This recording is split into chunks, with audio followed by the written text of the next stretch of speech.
convection is a bulk motion of of molecules, especially with a flow of fluid or gas motion.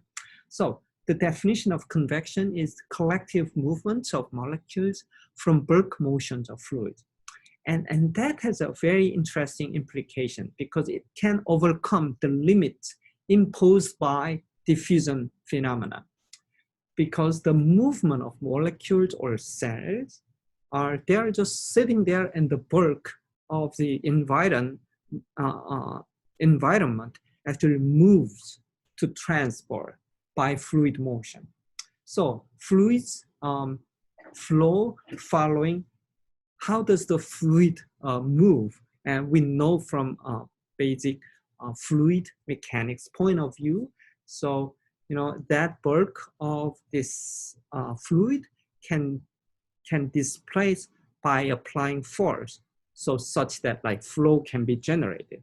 For example, gravity can cause a fluid motion. You can think of it a river or a force. And pressure differences, like in our cardiovascular system, the heart creates a pressure difference, which is the driving force for all this circulation of our blood flow. Or the other example is a shearing force. Usually that occurs as a dragging force, but the shear is important. So here I put a drawing for shear force, a conceptual. You can think of a fluid volume here, and you can think of a honey, and then you have this plate on top of the honey, and then you pull it. Then think about it, that honey is like very highly viscous fluid, but they will deform and follow this on top part, maybe not the lower part. And that can be considered here. So you have the area A, you have a plate, you drag it down to displace one about D and the velocity as a V. And that force and this force is called a shear force.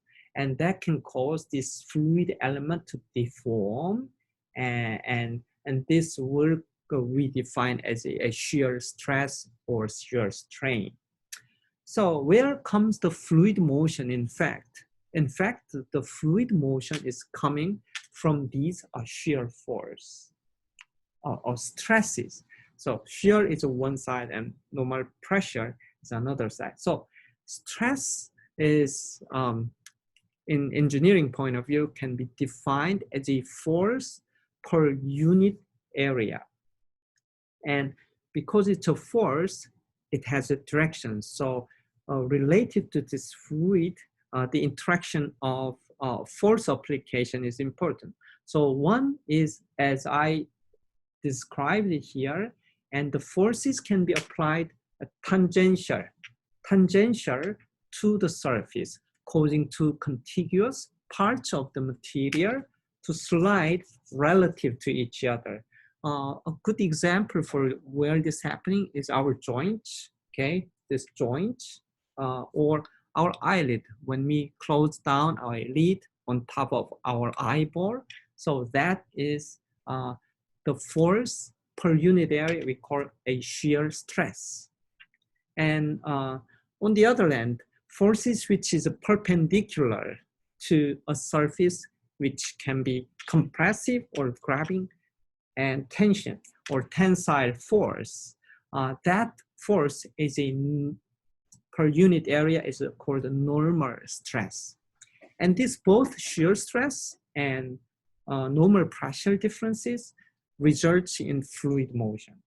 And here's an example of normal force. So we can think of this fluid element as two units, and we are pulling it down, pulling it apart with the force of F and different aspects. Then the holding down of this area A, we can think of the forces across here at the normal as a force F and F, based on Newton's principle of third principle of mechanics, action and reaction, if this is still stay there. So the average force per unit area we call normal stress.